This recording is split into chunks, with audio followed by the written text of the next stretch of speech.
Welcome to another Artist Spotlight. Yeah. Today, we're going to be tuning into all the buzz around this band TWOFEW. Yeah. They're piano-driven rock.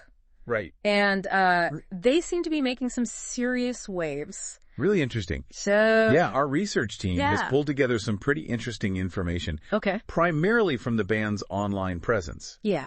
So this gives us like a really unfiltered look at what they're up to. Yeah. And where they might be headed. I like that. Yeah. Unfiltered.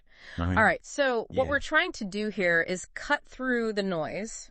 Right. And figure out what exactly makes TWOFEW noteworthy right now. Yeah. Especially all this stuff around their latest single. Right. And the whispers of some potentially big developments. Okay. Yeah, so, let's get right to it. Yeah, let's jump in.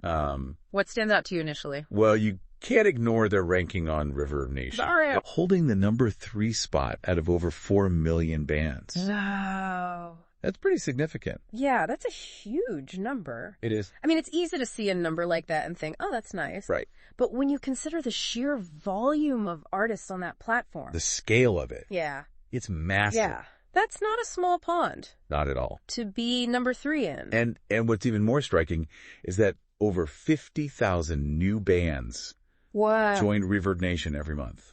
Every month. Yeah. But so for TWOFEW to maintain that kind of top tier position amidst that constant influx of competition. Oh, yeah. It suggests they've built a real connection with a significant audience. Yeah, for sure. Makes you wonder about their engagement strategies. Yeah, yeah. Perhaps their website offers some clues into how they've cultivated that kind of loyalty. It definitely hints at a strong and active fan base, for sure.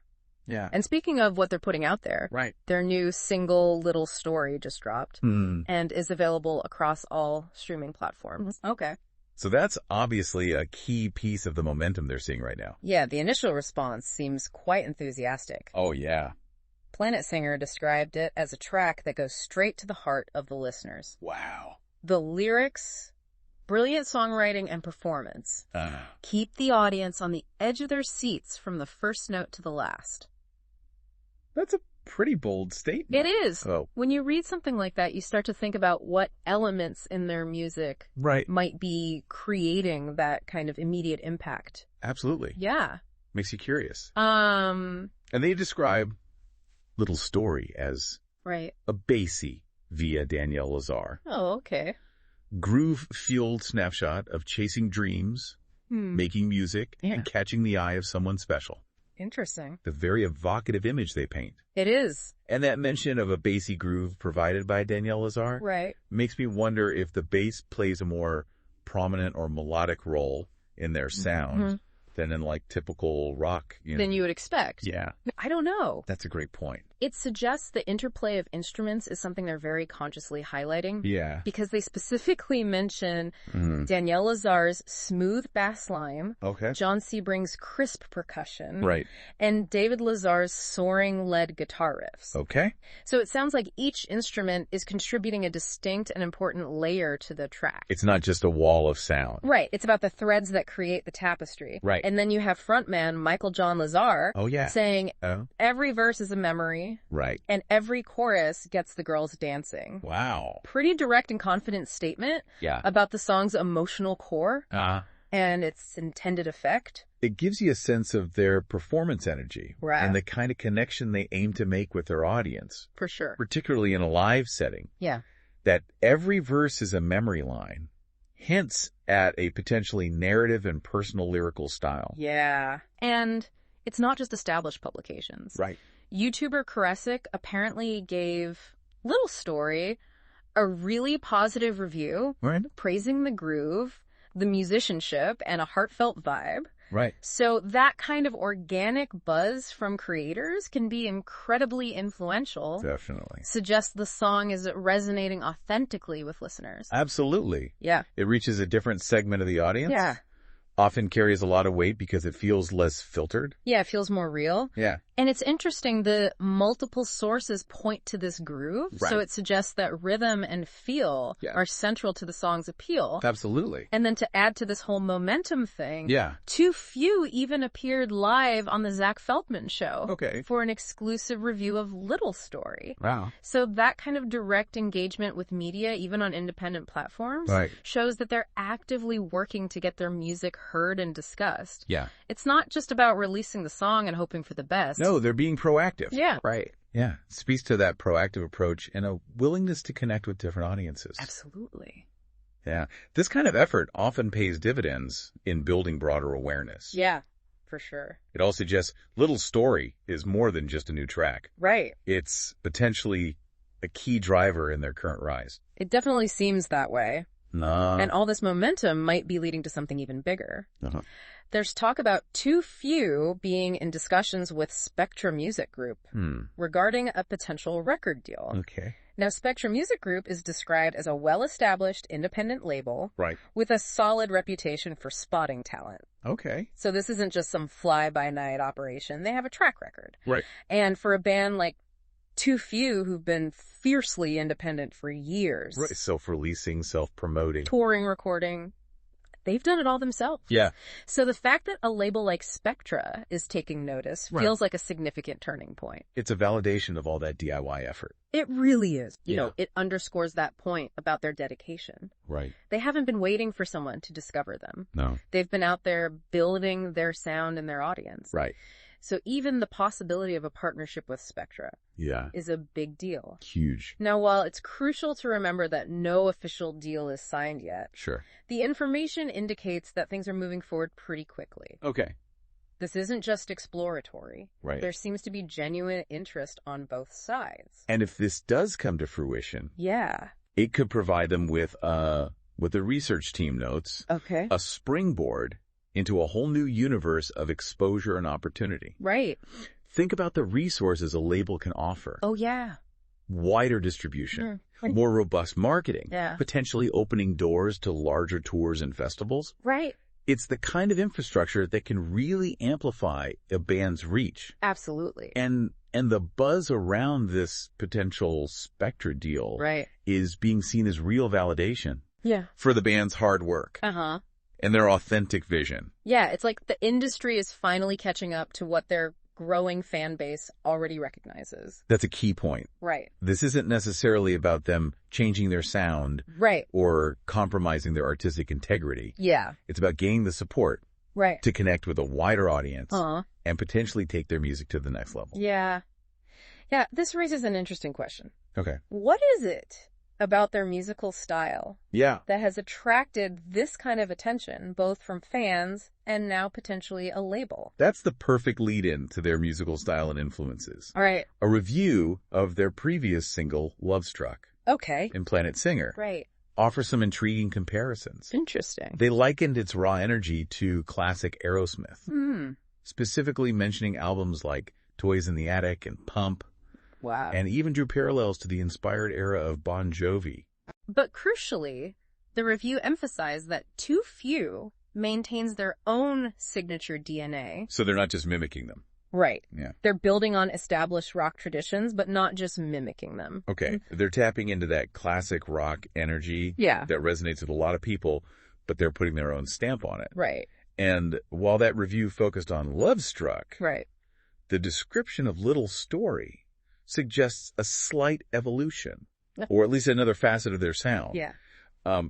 It's still driven by that signature piano backbone. Right. But it's described as having a looser, livelier energy. Right. Sounds like they're not afraid to experiment within their core sound. It suggests a band that isn't creatively static. Right. The piano is clearly central, but they're exploring different rhythmic feels and textures. Right. So this keeps things interesting for listeners. Yeah. And likely showcases their versatility. Absolutely. The research also highlights their ability to balance a big cinematic sound with raw, honest storytelling. That's a compelling combination. It really is. You get the grand scale without losing the personal connection and the lyrical depth. It suggests their songwriting goes beyond just catchy hooks. Yeah. It speaks to a certain maturity in their songwriting. Right. They're crafting songs that have both emotional resonance and sonic impact. And it's interesting to note what isn't emphasized in their descriptions. What do you mean?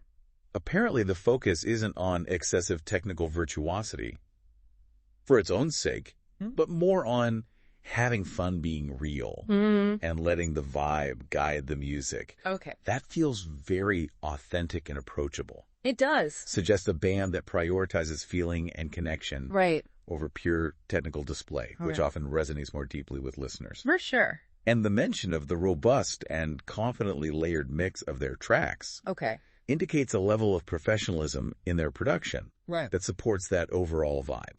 They're clearly paying attention to the detail. It all points to a very intentional approach to their music. Which brings us to their work ethic and overall vision. Right. This buzz they're generating doesn't seem accidental. No. It's the result of consistent effort. The research team's findings emphasize their dedication to building a loyal fan base independently. Right. The relentless effort. Yeah. And a clear creative vision. Right. This isn't a flash in the pan. It's been a sustained campaign. We get a glimpse into this with mentions of their proactive approach. Including weekend jam sessions and putting the final touches on their third record. Right. That level of consistent creative output speaks volumes about their commitment. Yeah, they're not just waiting for inspiration to strike. Right. And that bootleg canyon-bound trip to Bartlett Dam, where they apparently took their gear to work in a non-traditional setting. Interesting. Really underscores that dedication. Yeah. It's about the music, wherever they can make it happen. Right. That kind of initiative often resonates with fans who appreciate that level of commitment. It paints a picture of a band that's deeply invested in their art and willing to go the extra mile. It's not just a hobby. It's a driving force. Right. Yeah.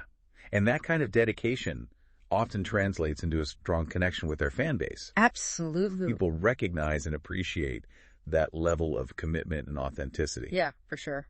Yeah. It's also worth noting some of their past recognition. Oh, okay. Their song Stars Burnout was a semi-finalist in the International Songwriting Competition. Okay. That's a significant achievement. It is. And indicates that their songwriting has been recognized on a broader scale before. Right. It suggests that Little Story isn't an isolated instance of strong songwriting. Exactly. It provides further evidence of the quality of their craft. Right. And suggests a consistent level of artistry. And I found it particularly interesting. Okay. That they had a super rare birthday drop of a song called Coming Home as a gift to those who serve. Oh, wow. So that hints at a personal and meaningful dimension to their music. Yeah. A desire to connect with their audience beyond just entertainment. Right. It adds another layer to their identity. It shows they're not just focused on commercial success, but also on using their platform to connect with and appreciate specific communities. Yeah. That kind of gesture can build a lot of goodwill and deepen fan loyalty. For sure. Yeah. Finally, they also have various merchandise available on their website, hats, hoodies, t-shirts. All right. It's a small detail, but it signifies a direct connection with their fans and provides a way for people to tangibly support the band. Yeah. It all contributes to building that loyal fan base. Right. And fostering a sense of community around their music. Yeah. So drawing all of this together, what are the key things for our listeners to take away about TWOFEW right now? Well, in short, TWOFEW is a band with a strong online presence, highlighted by their impressive Reverb Nation ranking. Right. Their new single, Little Story, is generating significant positive attention, and they are in serious discussions about a potential record deal with the Spectrum Music Group, which could really propel them forward. And as Planet Singer aptly put it, with their unique sound and artistic maturity, TWOFEW are destined for big things. Wow. And Little Story is proof of their limitless potential. That really sums up the current energy around them. It does. If all of this has piqued your interest, we strongly encourage you to check out TWOFEW's music on all the major streaming platforms. Absolutely. Decide for yourself what you think of their piano-driven rock. Yeah. It's the best way to truly get a feel for what they're all about. Go give The Story and their other tracks a listen. All right, so thank you for joining us for this Artist Spotlight. Thanks for having me. Now to leave you with a final thought. With their blend of classic rock energy and distinctive piano melodies, right, coupled with the very real possibility of a major label partnership, yeah, what kind of impact could TWOFEW have on the broader music landscape in the years to come? Who knows? It's definitely a band to keep an eye. Definitely. And an ear on. Yeah, for sure. Behind the Rhythm was brought to you by Ant Taylor for the Bay Play Radio and Sonic Gumbo Radio Network. Yeah. Thank you for joining us for this artist spotlight. Uh-huh. Be sure to explore more from our guest on all streaming platforms. Yeah. As always, have fun, be kind, and be well. Ooh. Please come back again for another exciting episode. Yeah. Until next time. All right. See ya.